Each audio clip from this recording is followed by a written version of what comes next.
rahim bangsa ini ditentukan oleh sehatnya guru. Guru adalah rahim bangsa.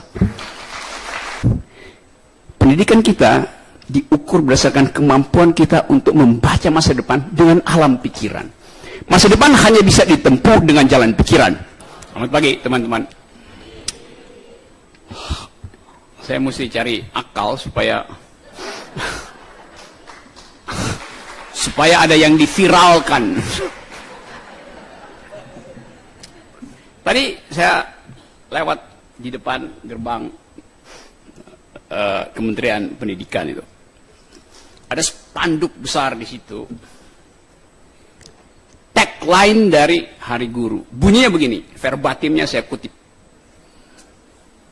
Guru penggerak Indonesia maju. Guru penggerak Indonesia maju. Indonesia maju itu tagline Presiden Jokowi. Jadi guru penggerak Indonesia maju. Tagline kita di sini adalah derita guru. Jadi bagaimana mungkin orang yang menderita mau memajukan Indonesia?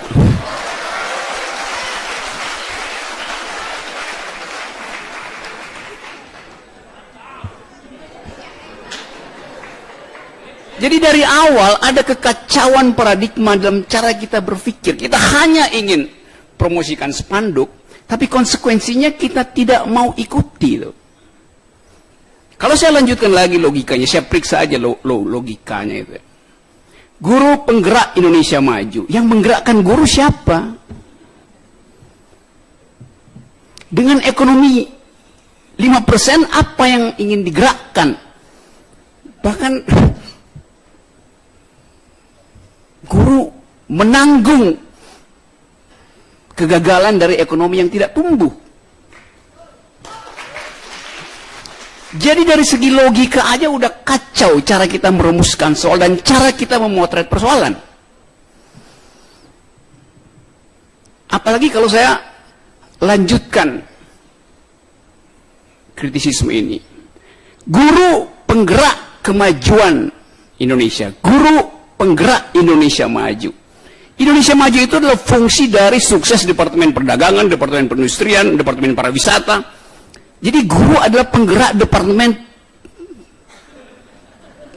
3 departemen itu.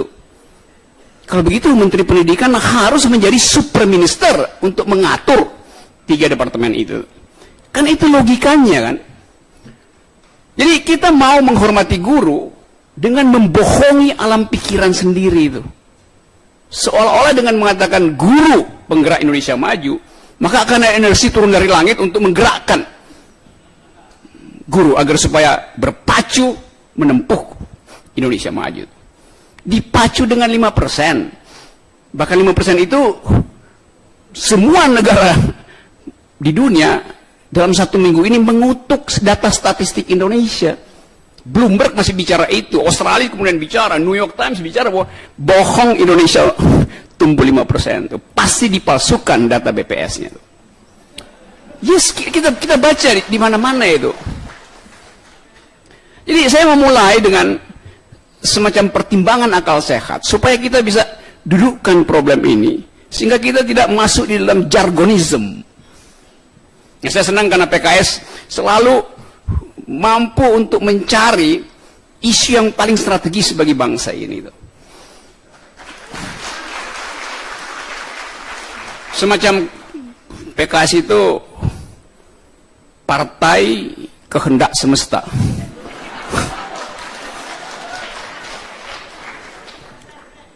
Jadi kita mau bayangkan masa depan tapi dengan memori kolektif yang buruk. Kalau saya katakan bahwa oke, apa yang akan menggerakkan guru?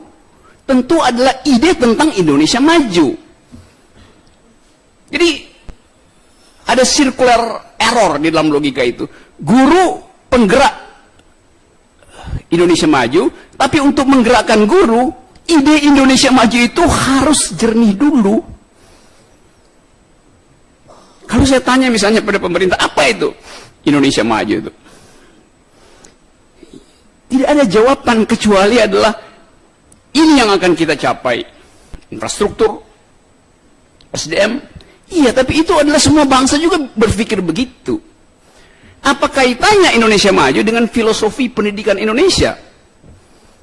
Di Prancis filosofinya jelas. Setiap guru, setiap anak didik dari SD diajarkan 3 prinsip dasar dari revolusi Prancis. Égalité, fraternité, liberté. Kesetaraan, égalité, fraternité, persaudaraan, liberté, kebebasan itu. Amerika filosofinya berbeda. Di Amerika anything goes. Filosofinya cuma satu, yaitu kebebasan orang untuk mencapai kehendaknya sendiri. Amerika nggak pernah mengalami revolusi sosial seperti Prancis. Prancis menumbangkan feodalisme, dan karena itu dia mengerti apa itu demokrasi. Amerika adalah bangsa yang berdiri karena didatangi oleh imigran. Nggak ada orang asli Indonesia. Orang Prancis ada yang asli. Amerika adalah bangsa imigran. Sehingga nggak mungkin ada semacam politik identitas di Amerika. Karena orang Italia merasa sama haknya dengan orang Meksiko sama haknya dengan orang Indonesia, sama-sama haknya dengan orang Afrika, dan semua boleh jadi presiden itu. Ada mimpi kebebasan di situ. Saya balik pada Indonesia, apa filosofinya tuh? Pak Menteri mengatakan filosofi adalah apa yang diminta oleh Pak Presiden, yaitu link and match. Apa itu? Itu bukan filosofi, itu metode tuh. Pak Presiden meminta Menteri Nadiem untuk lakukan standarisasi kurikulum. Ya, kalau inputnya sama, tapi basis input itu adalah kapasitas lokal. Nggak mungkin anak di Kendari itu disamaratakan melalui algoritma dengan anak di Menteng. Jam terbang internetnya berbeda. Jadi kita mau lihat satu paradigm yang utuh diucapkan oleh Presiden. Tadi benar moderator mengatakan bahwa Jepang itu hancur luluh lantak oleh 2 bom Hiroshima dan Nagasaki, dan komandan perangnya melapor pada Kaisar Hirohito, "Kaisar, kami udah kalah." Kaisar bilang, "Hitung berapa jumlah guru yang tersisa, dan saya akan bangun dalam 20 tahun. Dia berpikir tentang potensi guru, Kaisar Hirohito. Berapa tahun yang lalu ada demo guru honorer di depan Istana Merdeka. Berhari-hari Presiden bertanya, ada berapa guru yang demo di depan istana? Ajudannya bilang, banyak Pak, kalau begitu kita jangan keluar dulu. Jadi passion seorang pemimpin terhadap problem itu yang menentukan masa depan. Kalau guru-guru kita setiap pagi mendengarkan pidato Presiden yang memberi harapan, politics of hope, mungkin kita percaya tentang Indonesia maju. Kalau Presiden bisa mengajak anak SD untuk berpikir dialektik, mungkin kita punya harapan tentang pendidikan. Tapi setiap kali Presiden bertemu dengan guru dan anak SD, yang diucapkan adalah nama-nama ikan. Gak ada dialektika. Saya bayangkan misalnya Presiden mengatakan, "Nah, saya Presiden Republik Indonesia, saya ingin bertanya tentang ikan." Lalu si guru, muridnya bilang, "Pasti soal nama-nama ikan, Pak." "Bukan. Saya mau bertanya, mengapa ikan tidak bisa manjat pohon?" Anak itu terbuka pikirannya untuk menguji. Dan dia cari di internet, apa keterangan chemistry sehingga ikan tidak bisa manjat pohon? Cebong bisa. Ya, anak itu mungkin bertanya begitu, tapi cebong juga nggak bisa, Pak. Lalu terjadi debat antara Presiden dan si anak. Anak buka Google, dia cari tahu. Oh, ternyata ada gaya kohesi. Sehingga ikan tidak mungkin, kenapa cicak bisa? Ada gaya kohesi. Karena itu pelajaran kimia dasar kohesi diajarkan di tingkat SD dalam bentuk yang paling mikro, supaya anak bisa dilatih untuk berpikir gravitasi plus kohesi, lebih besar kohesi, karena itu ikan bisa manjat pohon. Jadi rumus itu datang dengan sendirinya karena ada dialektika antara presiden sebagai guru tertinggi dengan anak SD sebagai murid yang ingin belajar.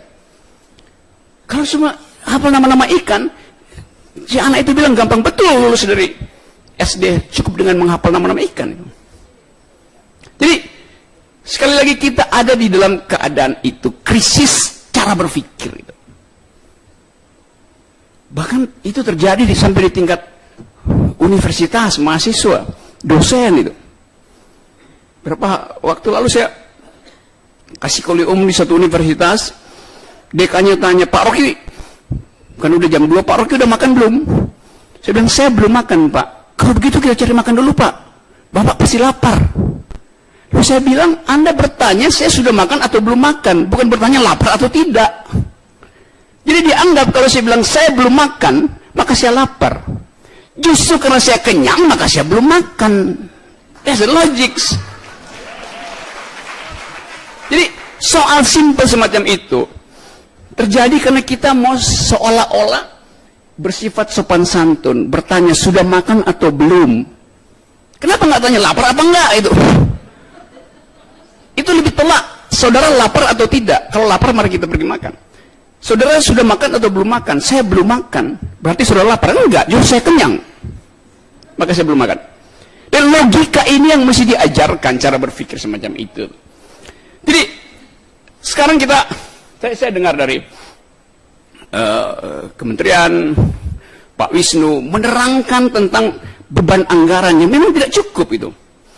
Karena kita memang bayangkan, oke di Sudirman sana 800 meter dari sini di Kemendikbud itu ada 500 triliun. Enggak, memang kita juga tahu itu. Tapi yang lebih penting adalah anggaran itu mau dialirkan di dalam kurikulum yang mana. Anggaran itu mau diinvestasikan di dalam ide apa itu. Ya kita 20% anggaran kita masuk dalam fungsi pendidikan. Vietnam juga lakukan hal yang kira-kira sama, tapi Vietnam jadi nomor 4 dari atas kualitasnya, kita nomor 4 dari bawah. Ada problem berarti ketika anggaran itu disuntikkan ke dalam sistem pendidikan. Mesir bahkan dulu pernah menginvestasikan separuh 50% dari APBN-nya ke dalam pendidikan dan gagal. Jadi bukan jumlah uang yang diinvestasikan, tapi ide apa yang akan dirawat dengan uang sebesar itu. Logics, cara berpikir itu. Pedagogi itu yang mesti diselundupkan melalui kemampuan guru. Lalu kita dengar bahwa guru-guru akan diberi pendidikan. Bukan, guru itu dikasih uang dulu lebih banyak supaya dia bisa beli bensin untuk pergi ke tempat pendidikan barunya. Itu logikanya.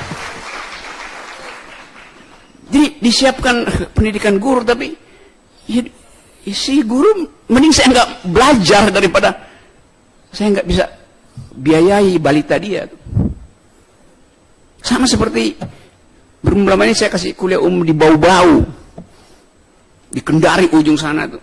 Mahasiswanya datang ke saya, dia bilang, semester depan saya berhenti kuliah, Pak. Kenapa?